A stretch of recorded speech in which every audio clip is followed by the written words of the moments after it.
હે દીનબંધુ, હે દયાળુ રઘુરાજ, હે પરમદેવ, આપે દેવતાઓ પર મોટી દયા કરી વિશ્વદ્રોહમાં તત્પર આ દુષ્ટ, કામી અને કુમાર્ગે ચાલનારો રાવણ પોતાના જ પાપથી નષ્ટ થઈ ગયો. આપ સમરૂપ બ્રહ્મ, અવિનાશી, નિત્ય, એકરસ, સ્વભાવથી જ ઉદાસીન, શત્રુ મિત્ર ભાવ રહિત, અખંડ, નિર્ગુણ, માયિક ગુણોથી રહિત, અજન્મા, નિષ્પાપ, નિર્વિકાર, અજેય, અમોઘ શક્તિ અને દયામય છો. આપે જ મત્સ્ય, કૂર્મ, વારાહ, નૃસિંહ, વામન અને પરશુરામના શરીર ધારણ કર્યા. હે નાથ, જ્યારે જ્યારે દેવતાઓ દુઃખ પામ્યા ત્યારે ત્યારે અનેક શરીર ધારણ કરીને આપે જ એમના દુઃખ નાશ કર્યા. આ દુષ્ટ મલિન હૃદય દેવતાઓનું નિત્ય શત્રુ, કામ, લોભ અને મદ પરાયણ તથા અત્યંત ક્રોધી હતો.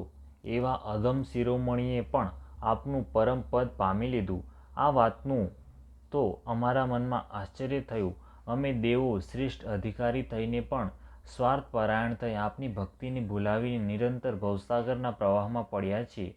હવે હે પ્રભુ, અમે આપની શરણમાં આવી ગયા છીએ. અમારી રક્ષા કરો. વિનંતી કરીને દેવો અને સિદ્ધો સર્વે જ્યાં ને ત્યાં હાથ જોડીને ઊભા રહ્યા. ત્યારે અત્યંત પ્રેમથી શરીરે પુલકિત થઈને બ્રહ્માજી સ્તુતિ કરવા લાગ્યા. હે નિત્ય સુખધામ અને દુઃખોને હરનારા હરિ, હે ધનુષ બાણ ધારણ કરેલા રઘુનાથજી, આપનો જય હો. હે પ્રભુ, આપ ભવરૂપી હાથીને વિદીર્ણ કરવા માટે સિંહ સમાન છો. હે નાથ, હે સર્વવ્યાપક, આપ ગુણોના સમુદ્ર અને પરમ ચતુર છો. આપના શરીરની અનેકો કામદેવો કરતાં અધિક અનુપમ શોભા છે. સિદ્ધો, મુનીશ્વરો અને કવિઓ આપના ગુણ ગાતા રહે છે. આપનો યશ પવિત્ર છે. આપે રાવણરૂપી મહાસર્પને ગરુડની જેમ ક્રોધ કરીને પકડી લીધો.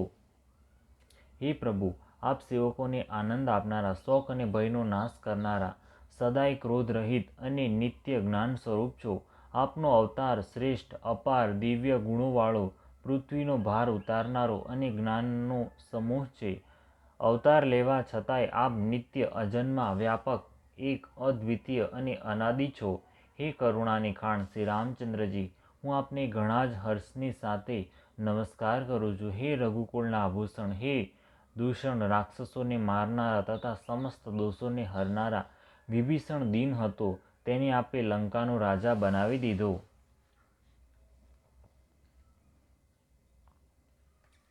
હે ગુણ અને જ્ઞાનના ભંડાર, હે માન રહિત, હે અજન્મા, વ્યાપક અને માયિક વિકારોથી રહિત શ્રી રામ, હું આપને નિત્ય નમસ્કાર કરું છું. આપના ભુજદંડોનો પ્રતાપ અને બળ પ્રચંડ છે. દુષ્ટ સમૂહોનો નાશ કરવામાં આપ પરમ નિપુણ છો. હે કારણ વિનાય દીનો પર દયા તથા એમનું હિત કરનારા અને શોભાના ધામ, હું શ્રી જાનકીજી સહિત આપને નમસ્કાર કરું છું. આપ ભવસાગરને તારનારા છો. કારણરૂપા પ્રકૃતિ અને કાર્યરૂપ જગત બંનેથી પર છો અને મનથી ઉત્પન્ન થનાર કઠિન દોષોને હરનારા છો. આપ મનોહર બાણ, ધનુષ અને ભાથો ધારણ કરનારા છો. લાલ કમળ સમાન રક્ત વર્ણના આપના સ્નેહ છે, આપના નેત્રો છે. આપ રાજાઓમાં શ્રેષ્ઠ, સુખના મંદિર સુંદર, શ્રી લક્ષ્મીજીના વલ્લભ તથા મદ, અહંકાર, કામ અને જૂઠની મમતાનો નાશ કરનારા છો. આપ અનિંદ્ય અથવા દોષ રહિત છો, અખંડ છો, ઇન્દ્રિયોના વિષય નથી. સદા સર્વરૂપ હોવા છતાંય આપ તે સર્વ કદાપી થયા જ નથી એવું વેદો કહે છે. આ કોઈ દંતકથા નથી. જેમ સૂર્ય અને સૂર્યનો પ્રકાશ જુદા જુદા છે ને જુદાઈ નથી, તે જ રીતે આપ પણ સંસારથી ભિન્ન તથા અભિન્ન બંને છો. હે વ્યાપક પ્રભુ, આ સર્વે વાનર કૃતાર્થ રૂપ છે, જેઓ આદરપૂર્વક આપનું આ મુખ જોઈ રહ્યા છે. અને હે હરે, અમારા જીવન અને દેવ શરીરને ધિક્કાર છે કે અમે આપની ભક્તિથી રહિત થઈ સંસારમાં ભૂલા પડ્યા છીએ. હે દીનદયાળુ, હવે દયા કરો અને મારી તે વિભેદ ઉત્પન્ન કરનારી બુદ્ધિને હરી લો, જેનાથી હું વિપરીત કર્મ કરું છું અને જે દુઃખ છે તેને સુખ માનીને આનંદથી વિચરું છું. આપ દુષ્ટોનું ખંડન કરનારા અને પૃથ્વીના રમણીય આભૂષણ છો.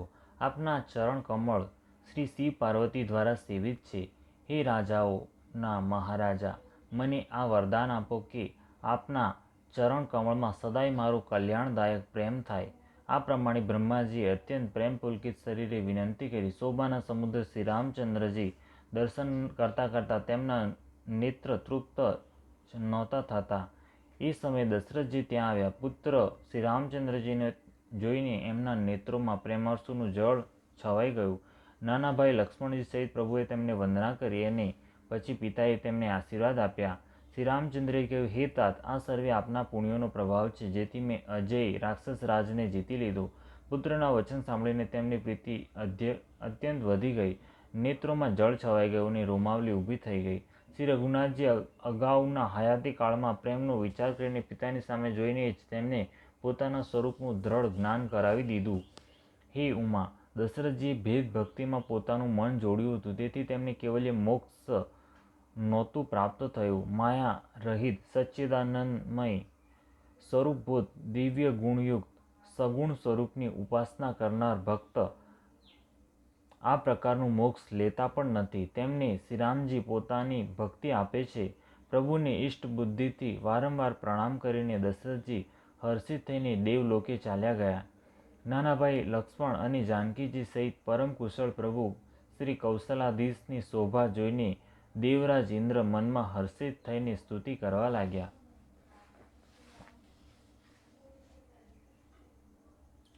શોભાના ધામ શરણાગતોને વિશ્રામ આપનારા શ્રેષ્ઠ ભાતા ધનુષ અને બાણ ધારણ કરેલા પ્રબળ પ્રતાપી ભુજદંડોવાળા શ્રી રામચંદ્રજીનો જયતાઓ. હે ખર અને દૂષણના શત્રુ અને રાક્ષસોની સેનાનું મર્દન કરનારા આપનો જયતાઓ. હે નાથ, આપે આ દુષ્ટને માર્યો, જેનાથી સર્વે દેવતા સનાથ થઈ ગયા. હે ભૂમિનો ભાર હરનારા, હે અપાર શ્રેષ્ઠ મહિમાવાળા, આપનો જય હો. હે રાવણના શત્રુ, હે કૃપાળુ, આપનો જય હો. આપે રાક્ષસોને બેહાલ કરી દીધા. લંકાપતિ રાવણે પોતાના બળનું બહુ ઘમંડ હતું. તેણે દેવોને ગંધર્વો સર્વેને પોતાના વશમાં કરી લીધા હતા અને મુનિ સિદ્ધ મનુષ્ય પક્ષી અને નાગ વગેરે સર્વેની પાછળ હાથ ધોઈને હઠપૂર્વક તે પડી ગયો હતો. તે અન્યોથી દ્રોહ કરવામાં તત્પર અને અત્યંત દુષ્ટ હતો. તે પાપીએ એવું જ ફળ પ્રાપ્ત કર્યું. હવે હે દીનો પર દયા કરનારા, હે કમળ સમાન વિશાળ નેત્રોવાળા, સાંભળો. મને અત્યંત અભિમાન હતું કે મારા સમાન કોઈ નથી, પણ હવે પ્રભુ આપના ચરણકમળોના દર્શન કરવાથી દુઃખ સમૂહને આપનારું મારું તે અભિમાન જતું રહ્યું. કોઈએ નિર્ગુણ બ્રહ્મનું ધ્યાન કરે છે, જેને વેદો અવ્યક્ત કહે છે, પરંતુ હે રામજી, મને તો આપનું આ સગુણ કૌશલરાજ સ્વરૂપ જ પ્રિય લાગે છે. શ્રી જાનકીજી અને નાનાભાઈ લક્ષ્મણ સહિત મારા હૃદયમાં આપનું ધામ બનાવો. હે રામાનિવાસ, મને આપનો દાસ સમજો અને આપની ભક્તિ આપો. હે રામાનિવાસ, હે શરણાગતના ભયને હરનારા અને તેને સર્વ પ્રકારનું સુખ આપનારા, મને આપની ભક્તિ આપો. હે સુખના ધામ, હે અનેક કામદેવોની શોભાવાળા રઘુકુળના સ્વામી શ્રી રામચંદ્રજી, હું આપને નમસ્કાર કરું છું. હે દેવ સમૂહને આનંદ આપનારા, દ્વંદ્વનો નાશ કરનારા, મનુષ્ય શરીરધારી અતુલનીય બળવાળા બ્રહ્મા અને શિવ આદિ દ્વારા સેવન્ય કરુણાથી કોમળ શ્રી રામજી, હું આપને નમસ્કાર કરું છું. હે કૃપાળુ, હવે મારી સામે કૃપા કરીને કૃપા દ્રષ્ટિથી જોઈને આજ્ઞા આપો કે હું શું સેવા કરું. ઇન્દ્રના આ પ્રિય વચન સાંભળીને દીનદયાળુ શ્રી રામચંદ્રજી બોલ્યા, હે દેવરાજ, સાંભળો. અમારા વાનરીચ જેમને નિશાચરોએ મારી નાખ્યા છે, પૃથ્વી પર પડ્યા છે, તેમને મારા હિતને માટે પોતાના પ્રાણ ત્યાગી દીધા. હે સુગ્ન દેવરાજ, એ સર્વેને સજીવન કરી દો. કાકભૂષુંડીજી કહે છે કે હે ગરુડજી, સાંભળો. પ્રભુના આ વચન અત્યંત ગૂઢ છે. જ્ઞાની મુનિ જેને જાણી શકે છે. પ્રભુ શ્રી રામચંદ્રજી ત્રિલોકીને મારીને જીવાડી શકે છે. અહીં તો કેવળ ઇન્દ્રને મોટાઈ આપી છે. ઇન્દ્રે અમૃત વરસાવીને વાનર રીછોને જીવતા કરી દીધા. સર્વે હર્ષિત થઈ ઉઠ્યા અને પ્રભુની પાસે આવ્યા. અમૃતની વર્ષા બંને દળો પર થઈ, પરંતુ રીછ વાનર જ જીવિત થયા, રાક્ષસો નહીં. કેમ કે રાક્ષસોના મન તો મરતી વખતે રામાકાર થઈ ગયા હતા, માટે તે મુક્ત થઈ ગયા, તેમના ભવબંધન છૂટી ગયા. પરંતુ વાનર અને રીછો તો સર્વે દેવાંશ ભગવાનની લીલાના પરિકર હતા, માટે તે સર્વે શ્રી રઘુનાથજીની ઈચ્છાથી જીવિત થઈ ગયા. શ્રી રામચંદ્રજીના સમાન દીનોનું હિત કરનાર કોણ છે, જેમણે સમસ્ત રાક્ષસોને મુક્ત કરી દીધા. દુષ્ટ પાપોનું નિવાસ સ્થાન અને કામી રાવણ પણ તે જ ગતિ પામ્યો જેને શ્રેષ્ઠ મુનિ પણ નથી પામતા. પુષ્પોની વર્ષા કરીને સર્વે દેવો વિમાનો પર ચડી ચડીને ચાલ્યા. ત્યારે સુઅવસર જાણીને સુજ્ઞ શિવજી પ્રભુ શ્રી રામચંદ્રજીની પાસે આવ્યા.